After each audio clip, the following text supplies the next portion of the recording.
Hello my dear students, आज हम लोग आए हुए हैं ओल्ड राजेंद्र नगर। ओल्ड राजेंद्र नगर में आज हम एक यूपीएससी एस्पिरेंट के रूम में आए हुए हैं और भैया यहाँ पे स्टडी करते हैं और काफ़ी समय से भैया को काफ़ी अच्छा एक्सपीरियंस है यूपीएससी के फील्ड का।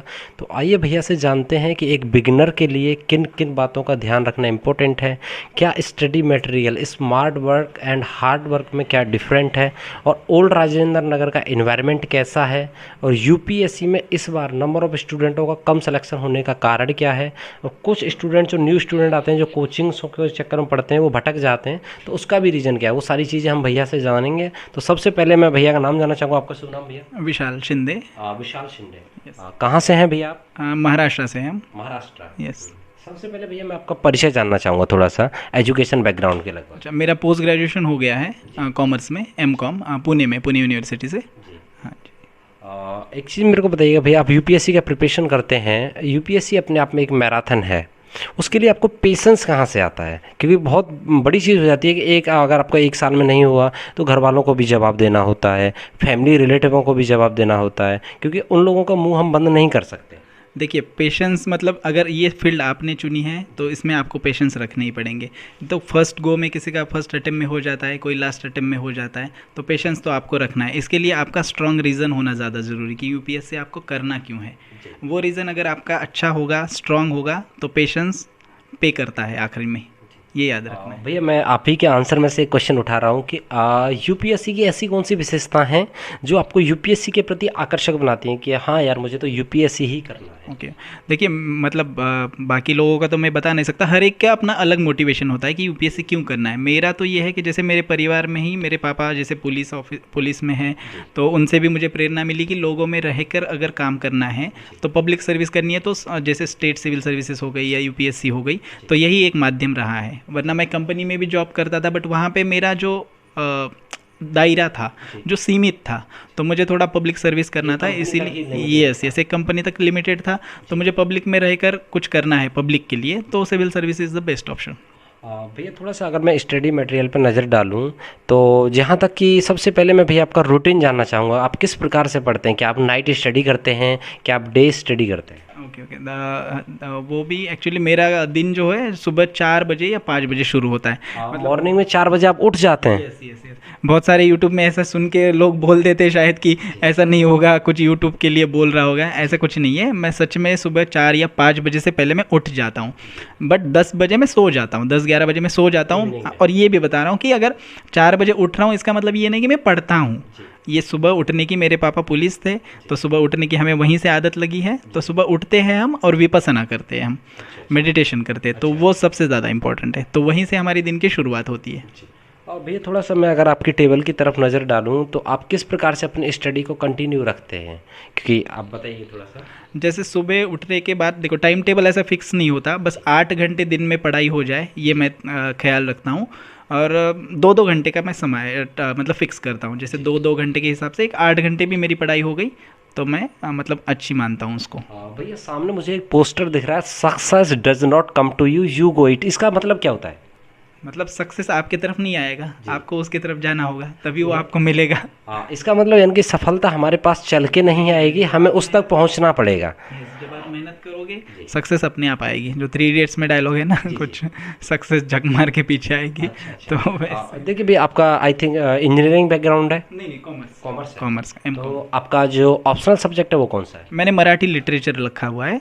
मराठी, मैं महाराष्ट्र से हूँ, मराठी लिटरेचर सब्जेक्ट रखा है। जैसे हमारे यहाँ पे हिंदी लिटरेचर होता है, वैसे आपका जो 8 शेड्यूल में कॉन्स्टिट्यूशन की जो भाषाएं हैं वो सारी यूपीएससी में एज अ ऑप्शनल आप ले सकते हो, मतलब वहाँ पे लिस्ट दी हुई है, उसमें से एक मराठी लिटरेचर है, तो मराठी लिटरेचर लिया है हमने। थोड़ा सा भैया मैं आपके अगर नोट्स पर नज़र डालना चाहूँ तो आप किस प्रकार से नोट्स बनाते हैं? क्या बुक्स में बनाते हैं या अलग से नोट्स बनाते हैं, या किस प्रकार से? जैसे ऑप्शनल के तो मेरे नोट्स मैं बनाता हूँ, क्योंकि हमें उसके आंसर्स लिखने होते हैं पूरे। एथिक्स के नोट्स और ऐसे के नोट्स भी हम बना लेते हैं, बट एनसीईआरटी के नोट्स तो मैं नहीं बनाता हूँ। जैसे आप देख रहे हो कि मैं यहीं अंडरलाइन कर देता हूँ और उसी को दोबारा पढ़ लेता हूँ।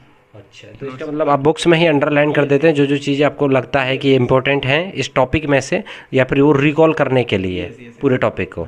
और भैया थोड़ा सा अगर मैं यहाँ पर आपको एक क्वेश्चन मैं आपसे करना चाहूँगा, यूपीएससी में काफ़ी अंदर सर्विसेज होती हैं, आईएएस हो गया, आईपीएस हो गया, इंडियन फॉरेन सर्विस भी हो गया, और भी काफ़ी तरह की सब्जेक्ट्स हैं, तो इनमें से आपको कोई फर्स्ट प्रेफरेंस किसको रखना चाहिए? देखिए सर्विसेज तो सारी अच्छी है, बट अगर पूछा गया है तो मैं इंडियन फॉरेन सर्विस का चयन करना, सॉरी उसका सिलेक्शन करना मैं बेहतर समझूंगा। उसके पीछे का एक दो कारण भी बताइए सर। एक्चुअली मुझे ना मतलब भारत की संस्कृति जो है जी।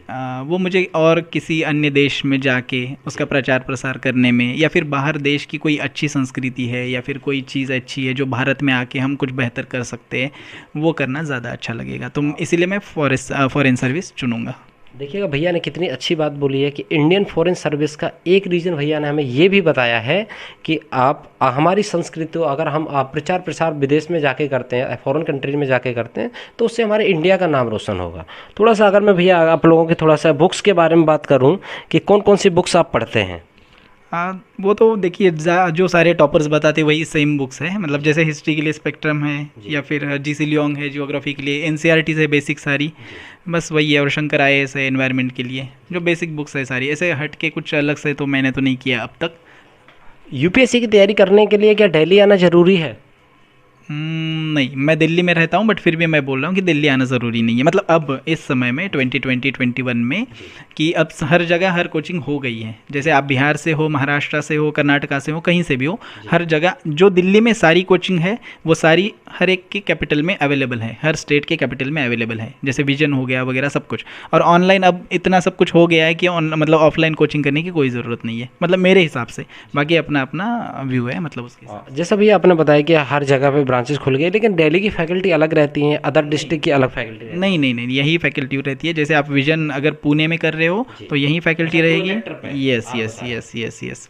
नहीं नहीं, वो ऑफलाइन भी होती है वहाँ पे। हाँ, तो ऐसा कुछ नहीं है। बाकी क्लास कोचिंग करना ना करना अपना पर्सनल वो है, डिसीजन है, तो उसके हिसाब से करिए। हमने तो कोचिंग नहीं की थी जीएस की, हम सिर्फ ऑप्शनल की कोचिंग कर रहे हैं बस। दिन में कितने घंटे पढ़ते हैं भैया, और किस रूटीन के साथ में पढ़ते हैं। 8 घंटे हमारी पढ़ाई होती है, 8-9 घंटे, और उतनी ही पढ़ते हैं, बट अच्छे से पढ़ते हैं। बाकी वो 8 घंटे पढ़ने के लिए 10-12 घंटे बैठना पड़ता है, तभी 8 घंटे पढ़ाई हो पाती है। अच्छा, यानी कि जैसे हम आप डेडिकेशन के साथ में 10 घंटे बैठेंगे तो उसमें से एक एवरेज निकाला जाए तो 8-7 घंटे हमारी अच्छे से पढ़ाई। 1-2 घंटे ठीक से बैठे हैं तो एक 5 मिनट का ब्रेक ले लिया। हर एक का मतलब अलग तरीका होता है। कोई 4 घंटे रेगुलर पढ़ता है, हम 2 घंटे बैठ के थोड़ा रिलैक्स कर लिया, फिर 2 घंटे पढ़े, सुबह 4 घंटे, दोपहर को 4 और रात को 2, इस हिसाब से 8 घंटे पढ़ाई हो जाती है। अगर मैं एक क्वेश्चन ओल्ड राजेंद्र नगर के इन्वायरमेंट के बारे में पूछना चाहूँ, आप ओल्ड राजेंद्र नगर में रहते हैं, यहाँ का इन्वायरमेंट कैसा है, कल्चर कैसा है, यहाँ पर रूमों की फैसिलिटी कैसी है। रूम फैसिलिटीज़ तो आप देख ही रहे हो। रूम तो ठीक ही है, बट थोड़ा रेंट वगैरह महंगा है, क्योंकि अब बाहर के स्टूडेंट सारे आ गए हैं, क्लासेस है, तो रेंट तो महंगा है। बाकी एटमॉस्फेयर तो अच्छा ही है, ठंड वगैरह ज़्यादा होती है। जैसे बाहर के आने वाले जो बच्चे होते हैं जिनको आदत नहीं है, उन्हें थोड़ा देखना चाहिए कि ठंड ज़्यादा होती है। बस बाकी ठीक ही है, लोग अच्छे हैं। भैया जीएस को इम्प्रूवमेंट करने के लिए आप कौन सी बुक्स, कौन सा नोट्स, कौन सा क्या प्रेफरेंस करना चाहेंगे। अगर मैं इस आपके एक नोट्स पर नज़र डालता हूँ तो इसमें कुछ क्लिप लगी हैं, जैसे शॉर्ट नोट्स के लिए होती हैं, ये किस लिए लगाई जाती हैं भैया। ये हमारा मराठी लिटरेचर का बुक है एक्चुअली। जी। जैसे ये पेपर 2 है, जी पेपर जी 2 का नोट्स है इसमें। जी। तो ये जो क्वेश्चंस हमारे जैसे रिपीटेड, ये क्वेश्चन आंसर फॉर्मेट में एक बुक है। तो एक बार थोड़ा सा दिखा दीजिए इसको। अच्छा, ठीक ठीक है, ये देखिए। तो जैसे इसमें लगाया हुआ है, जैसे हमारी एक कविता है, ये विशाखा नाम का हमारा एक बुक है, उस पर क्वेश्चन आ जाता है, तो उसका क्वेश्चन आंसर फॉर्मेट में ये दिया हुआ है, तो इसी को हम पढ़ते हैं। मोटिवेशन कहाँ से मिलता है कि यूपीएससी करना है, अगर नहीं हुआ तो फर्स्ट अटैम्प्ट हो गया, सेकंड अटैम्प्ट हो गया, कोई दिक्कत नहीं है, पेशेंस रखे रखना, उस चीज़ का मोटिवेशन कहाँ से मिलता है। देखिए, पहली बात तो हमने कभी सोचा ही नहीं कि नहीं होगा। जी। होगा क्यों नहीं, ये पूछिए खुद से ही। होगा। अगर आप शिद्दत मूवी देखी होगी सबने, अभी जो आई है, तो जो शिद्दत वो उस लड़की के प्रति होती है, वही लड़की के प्रति जो शिद्दत होती है वो यूपीएससी के प्रति रखिए, आपको आपकी शिद्दत मिल जाएगी। भैया थोड़ा सा मैं अगर यहाँ देखूँ तो यहाँ पे 4 ये रखे हुए हैं, एक ये हैं, दूसरे चीज़ ये हैं, और तीसरे ये हैं, और चौथा ये है। थोड़ा सा इनको आप एक्सप्लेन कर पाएँ। मतलब ये सोचता हूँ कि जो रूमर्स फैले हुए हैं जो यूपीएससी के बारे में, वो मत सुनिए। जैसे कुछ हो रहा है, आप पे विश्वास रखिए और आपका प्रिपरेशन चले रखिए। इसका मतलब हर जगह पे राय देने वाले जो लोग हैं, बहुत लोग मिलेंगे आपको, एडवाइस देने वाले, जज करने वाले, उनके बारे में मत सुनिएगा। और जो दिख रहा है उस पर बिलीव मत कीजिएगा। जैसे कोई आ जाता है टॉपर, बोलता है मैं 12 घंटे पढ़ रहा हूँ, 24 घंटे पढ़ रहा हूँ, ऐसा कुछ नहीं होता है। या फिर सिर्फ कोचिंग से ही क्लास होता है, ऐसा भी कुछ नहीं होता है। आप पे बिलीव करिए, चाहे आप किसी भी बैकग्राउंड से हो, प्लेन बीए हो, एमबीबीएस एमडी हो, डजेंट मैटर, आईआईटी से हो, आईआईएम से हो, डजेंट मैटर। कितने सारे बंदे यहाँ पे आईआईएम आईआईटी से जो अभी तक प्रीलिम्स पास नहीं है, 2 2 3 3 बार, और प्लेन बीए वाला कभी कभी आके रैंक निकाल देता है। तो मतलब ऐसा किसी को जज नहीं करना है कि कौन क्या कर रहा है। और थोड़ा सा भैया आप ये हैं इनके बारे में बताइएगा थोड़ा सा। इसके बारे में क्या बताया, बोलना वो तो शांत है, मतलब ऐसे ही रहो, बस शांत रहो, अपना प्रिपरेशन करते रहो। अच्छा भैया, जैसे आपने मुझे बताया कि मतलब इस प्रकार से स्टडी करनी चाहिए, इस प्रकार से नोट बनाना चाहिए, अगर कोई फालतू का इन्वायरमेंट है तो उसमें ना, अगर देख भी रहे हो तो उसको एक नेगलेक्ट करो। जैसे कुछ ना, जैसे दोस्त भी बनाओ, लड़के बनाओ, लड़कियां बनाओ, ऐसे कुछ नहीं, डजेंट मैटर कि लड़की कोई आपके साथ है तो आपकी पढ़ाई नहीं होगी। बस ये ध्यान में रखो, आपको आपका सपना पूरा करने में कौन आपको मदद कर सकता है या किसकी आपको ज़रूरत है, उसी के साथ रहो, उसी के साथ बात करो, और कोई टेंशन नहीं, चाहे वो लड़का हो या चाहे लड़की हो। अब जैसे कोई कोई होता है जज करने लगता है कि कोई लड़की के साथ घूम रहा है तो उसका कुछ होना नहीं है, कभी कभी उसका हो जाता है, जो नाम रखने वाला होता है उसका नहीं होता है। तो जज मत करिए किसी को, क्योंकि कितने हमारे सारे फ्रेंड्स हैं जो मतलब गर्लफ्रेंड बॉयफ्रेंड भी हो सकते हैं, डजेंट मैटर, उनकी मर्जी से है वो, तो वो दोनों सिलेक्शन हो गए हैं, चाहे सक्सेस रेट उनका कम हो, बट जज नहीं करना है बस। भैया जैसे मैं इसमें अंदर घुसा था तो यहाँ पे बोर्ड पे मुझे एक चीज़ लिखी हुई मिली थी प्लेट टाइप में, आपके रूम के बाहर ही, क्या लिखा है भैया वो? वो अधिकारी निवास लिखा है मैंने एक्चुअली। वो किस रीजन की वजह से लिखा हुआ है एक्चुअली मतलब मुझे एक कोट कहीं मैंने सुना था, if you want to become an officer then behave like officer, live like officer, talk like officer, walk like officer. तो मतलब रह तो नहीं सकते, बट मैं समझता हूँ कि ये जो मेरा रूम है यही मेरा घर है, यही अधिकारी निवास है। तो मैं ये समझ के ही मतलब होता हूँ, मतलब अपना मोटिवेशन है खुद का ऐसे। भैया ने, मैं जैसे ही रूम में एंटर कर रहा था तो सामने ही लिखा हुआ था अधिकारी निवास, मेरे को लगा मैं गलत रूम में आ गया हूँ, लेकिन जब मैंने अंदर जाके देखा तो भैया थे। लेकिन जो भैया बोल रहे हैं कि अगर आपको किसी को टारगेट रखा है, कोई लक्ष्य रखा है, तो आप ये इमेजिनेशन करिए कि आप उस लाइफ को जी रहे हैं। yes. और यूपीएससी का मतलब ये नहीं कि आप प्रीलिम्स पास कर गए, मेंस पास कर गए, इंटरव्यू हो गए और तुरंत आप इंटरव्यू की प्रिपरेशन कर ली और रैंक आ गया और तुरंत अधिकारी आज से ही बने हैं एक्चुअली। मतलब जब भी आप सोसाइटी में हो, चल रहे हो, ऐसा सोच के चलिए कि आप ऑफिसर हो, किसी भी चीज़ को देख रहे हो, जज कर रहे हो, एज अ ऑफिसर आप उसको देखिए, मतलब जैसी सोच होती है। तो ऐसा ऑफिसर एक दिन में नहीं बनेगा। एक प्रश्न और है भैया मेरा कि आप जिस प्रकार से आपको डिस्ट्रैक्शन, जैसे क्या मोबाइल से डिस्ट्रैक्शन होता है या फिर कोई फ्रेंड सर्कल से डिस्ट्रैक्शन होता है, मतलब किन किन चीज़ों को एक स्टूडेंट न्यू बिगिनर को अवॉइड करना चाहिए? वो तो देखिए डिस्ट्रैक्शन स्टूडेंट, कुछ सीनियर्स बोलते हैं कि आप सादा मोबाइल रखिए, बड़े मोबाइल में आपको दिक्कत हो जाएगी, क्या ये सत्य है? नहीं, वो देखो वो पर्सनल अपनी अपनी मतलब डिसीजन है। रखिए, यूट्यूब देखिए, ऐसा कुछ नहीं, हम भी देखते हैं, सब लोग देखते हैं, बट थोड़ा देखने का तरीका हो गया, मतलब जैसे क्या देख रहे हो आप, या फिर आप बह गए एकदम देखते देखते कुछ भी, ऐसा नहीं करना है बस। और डिस्ट्रैक्शन तो है ही नहीं ऐसा कुछ, वो अपने पे ही डिपेंड होता है, ऐसा कुछ होता नहीं। इतने सारे रूमर्स फैल रखे कि ये मत करो, वो मत करो, कुछ नहीं, सब कुछ करो। त्यौहार आ गए, जैसे त्यौहार आ गया था अभी दिवाली, हमने दिवाली भी सेलिब्रेट की है। बहुत सारे बच्चे बोलते हैं कि हम दिवाली नहीं सेलिब्रेट करेंगे, ये नहीं करेंगे, ऐसा कुछ नहीं है, हर एक चीज़ करो। वो तो बोल रहा हूँ ना, मतलब हर एक एस्पिरेंट का हर एक सक्सेस स्टोरी अलग है। कोई बोलता, अब जैसे हमारा एक फ्रेंड था, उसका आई थिंक रोहन नाम था, वो आईएएस है, उसने हर त्यौहार अच्छे से मनाया, फैमिली के साथ जाके मनाया, फिर भी वो फर्स्ट अटेम्प्ट में इंडियन एडमिनिस्ट्रेटिव सर्विस मिला उसको, मतलब आईएएस मिला उसको। तो हर एक का अलग स्टोरी है, वो आप पे डिपेंड है, आप सोशल मीडिया का यूज़ कैसे करते हो। यहाँ पे भी ये मैंने देखा है कि यहाँ पे थोड़ा सा रूम को अगर मैं स्कैन करूँ या फिर देखूँ तो यहाँ पे मॉम डैड के पिक्स भी लगे हैं आपके, तो उसके कारण क्या भी है? वही मेरे मतलब मोटिवेशन है, इंस्पिरेशन सबके ही होते हैं, मतलब अच्छा। जब भी कुछ मतलब टाइम पास करने लगता हूँ उनकी तरफ नज़र चली जाती है और कि लगता है कि वेट कर रहे हैं अपना कि कब आएगा। यानी कि एक झलक अगर देखो तो अंदर से लगता है कि किस टारगेट के लिए आए हैं। भैया थोड़ा सा वो टॉफ़ी दिखाइएगा मुझे, क्या टॉफ़ी खाते हैं, चॉकलेट खाते हैं? यूपीएससी स्टूडेंट चॉकलेट और टॉफ़ी भी खाते हैं क्या? हाँ, क्यों नहीं खाते हैं, ऐसा कुछ नहीं है, टॉफ़ी तो अपनी अपनी चॉइस। नहीं जाएंगे तो एक टॉफ़ी हम भी लेके जाएंगे भैया से, ऐसी कोई दिक्कत नहीं। अच्छा भैया एक चीज़ मेरे को जानना चाहता हूँ कि जैसे एक ये आपका रूम है, आप फ्री टाइम में क्या करते हैं? मैं तो गिटार देखी होगी आपने कि मैं अच्छा, गिटार बजाता हूँ। ये आप देख सकते हैं भैया का यहाँ पे गिटार रखा हुआ है। भैया फ्री टाइम में ये गिटार का प्रैक्टिस करते हैं और थोड़ा सा खुद को भी शांति देते हैं और अड़ोसी पड़ोसियों को भी हाँ, शांति और देता फिर है। कभी बोर हो गए तो घूम के आ जाते हैं, मतलब जैसे जी। घूमना पसंद है, ट्रैवलिंग हमारा हॉबी है तो ट्रैवलिंग करते हैं, या फिर लिखना हमारा हॉबी है जी। तो लिख लेते हैं हम। अच्छा, इन नोट पैड पे क्या लिखा है भैया? एंजॉय जर्नी एक पे लिखा हुआ है, रिमूव कास्ट सिस्टम, ये क्या है भैया? मतलब ये मेरा थोड़ा मोटिवेशन है कि अच्छा। कास्ट सिस्टम रिमूव करना है मुझे यहाँ पे कुछ थोड़ा। संस्कृत में भी लिखा, अच्छा आप नहीं, ये अगर, तो आईएएस का लोगो है, योगा कर्म सुकौशलम। अच्छा अच्छा, और ये जो लबाजना का है जी। ना, शीलम परम भूषणम, character is the highest virtue, जी। तो वो है तो थोड़ा उससे भी आगे कुछ लिखा भी है तो थोड़ा वो बताएं तो अच्छा रहेगा। I am free but I am not available. Free but not available. Actually ये हमारे एक मराठी ऑथर है, जी। उन्होंने उनके कमरे पे लिखा था, जी। कमरे के बाहर, I am free but not available. हाँ, इसको थोड़ा सा एक्सप्लेन कर पाएँ आप? मतलब मैं फ्री हूँ बट आपके लिए अवेलेबल नहीं, मतलब उपलब्ध नहीं हूँ बात करने अच्छा। के लिए, मैं मेरे टाइम में हूँ ऐसे। अच्छा, यानी कि अगर आप फ्री हैं लेकिन आप दूसरे के लिए अवेलेबल नहीं है, यानी कि आप अपना टारगेट को टारगेट कर रहे हैं।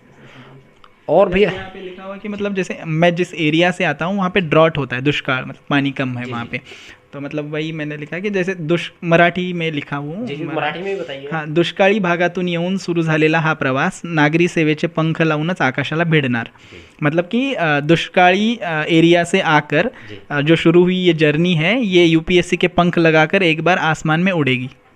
वाह वाह, क्या बात है भैया, क्या बात है। अच्छा, मैं एक बात बताना चाहूँ भैया, जैसे हमारे हिंदी में बहुत सारी कहावतें होती हैं, मोटिवेशन से रिलेटिव होते हैं, रियल लाइफ से रिलेटिव होते हैं, कोई भी एक कहावत आप मराठी में बताना चाहें? मराठी में बताना चाहे मतलब किस चीज़ के बारे में? कोई भी प्रिपरेशन से रिलेटिव हो, मोटिवेशन से रिलेटिव हो, कोई भी एक कहावत चलेगी अगर तो आप मराठी में। हाँ रिकॉल ओके, कर पा तो रहे हो। मैं यही बोलना चाहूँगा, काळ बदलतो, वेळ बदलते, पात्र बदलतात आणि भूमिकाही, बस मनगटात स्वप्नांना जिवंत करण्याची, पंखात बळ निर्माण करण्याची, लात मारीन तिथं पाणी काढण्याची जिद्द आणि अविरत संघर्ष करण्याची तयारी ठेवावी लागते। हाँ भैया, थोड़ा हिंदी में अच्छा एक्सप्लेन। ठीक है, एक मिनट मैं ज़रा देख के ट्रांसलेट करता हूँ। कोई मतलब नहीं। जैसे काल बदलतो मीन्स टाइम चेंज होता है एक दिन, जी। पात्र बदलतात मतलब जो कैरेक्टर्स होते हैं वो भी चेंज होंगे एक दिन, बस हमारी भूमिका, मतलब हमारा क्या बोलेंगे, भूमिका को मुझे समझ में नहीं आ रहा हिंदी में, बट हमारी जो मतलब क्या वो है भूमिका, जी। और हमारी मतलब जैसे जिद है उसमें हमारी एक धमक होनी चाहिए, और हमारे जो पंख है उसमें हम एक शक्ति निर्माण करने की हमारे में ताकत होनी चाहिए। लात जहाँ पे मारेंगे, मतलब पाँव जहाँ मारेंगे वहाँ पानी निकालने की आदत, मतलब जिद होनी चाहिए। अविरत संघर्ष करो, मतलब कंटिन्यूस एफर्ट डालते रहो और एक दिन आपको सक्सेस मिल जाएगा ऐसे। हमारी समझ में तो 50% ही आ पाया है, लेकिन इतना ज़रूर है कि ये हार्ड वर्क से रिलेटिव है आई थिंक। हाँ, कि जहाँ पे आप पैर मारोगे वहाँ से पानी निकाल दोगे, तो इसका मतलब यही होता है कि आप कहीं भी अगर हार्ड वर्क करो तो वहीं पे भी पानी निकल जाएगा। भैया एक चीज़ और बताइएगा मेरे को, जैसे आप बुक्स पढ़ते हैं, स्टडी करते हैं, इसमें आप लोग मेंस के लिए आंसर राइटिंग के लिए क्या करते हैं? आप इंग्लिश माध्यम से? यस, इंग्लिश मतलब लिटरेचर मेरा ऑप्शनल है, बाकी इंग्लिश में ही दे रहा हूँ मैं। तो आंसर मैं आंसर राइटिंग करता हूँ, डेली आंसर राइटिंग होती है। Daily जैसे करते हैं आप? नहीं डेली नहीं, एक्चुअली डेली आंसर राइटिंग होती है बट आजकल तो हो नहीं रही थी। ऐसे मैं हर एवरी संडे एक ऐसे लिखता हूँ, जैसे प्रीवियस ईयर के क्वेश्चन 10 साल के देख लिए, तो जैसे हेल्थ पे, वुमेन एम्पावरमेंट पे वगैरह ऐसे जो आते हैं, तो उसका एक फॉर्मेट करके रखा है, और एवरी संडे ऐसे लिख के हम जो हमारे सीनियर्स हैं या फिर हमारे जो टीचर हैं उनसे चेक करवाते हैं। तो देखिएगा, ये आज भैया के साथ में स्पेशल टॉक था, स्पेशल आप भैया से बात किया, हमने सारी चीज़ें जानी। अब थोड़ा सा मैं आप लोगों को क्वेश्चंस का आंसर दे देता हूँ। आप लोगों का क्वेश्चन सबसे पहला तो ये रहेगा कि ओल्ड राजेंद्र नगर में रूम का बजट क्या रहता है? देखिए, डिपेंड करता है आपके पास में, अगर आपके किसी के साथ में शेयरिंग में रह सकते हैं तो आप 7,000 से 10,000 के बीच में आपको बजट में मिल जाएगा। क्यों भैया? हाँ जी, जैसे मेरा रूम आप देख रहे हो, सिंगल सेपरेट रूम है, 6,000 रुपीज़ है, विदाउट एसी है बस। हाँ, तो भैया का जो रूम है वो 6,000 में है, और 6,000 के मतलब ये ऐसे होता है कि एक फ्लैट में 2 रूम हो गए तो उसमें से 6,000 दोनों का बजट में आ जाता है। Yes yes yes. तो इसी प्रकार से, और अगर कोई खाली रूम होगा तो हम उसका भी वीडियो बना के आप लोगों तक पहुंचा देंगे। और चलिए, थैंक यू सो मच। अब भैया आपका बहुत बहुत धन्यवाद, आपने 10 मिनट का समय निकाला हमारे लिए। चलिए, मिलते हैं नेक्स्ट वीडियो में। जय हिंद, जय भारत।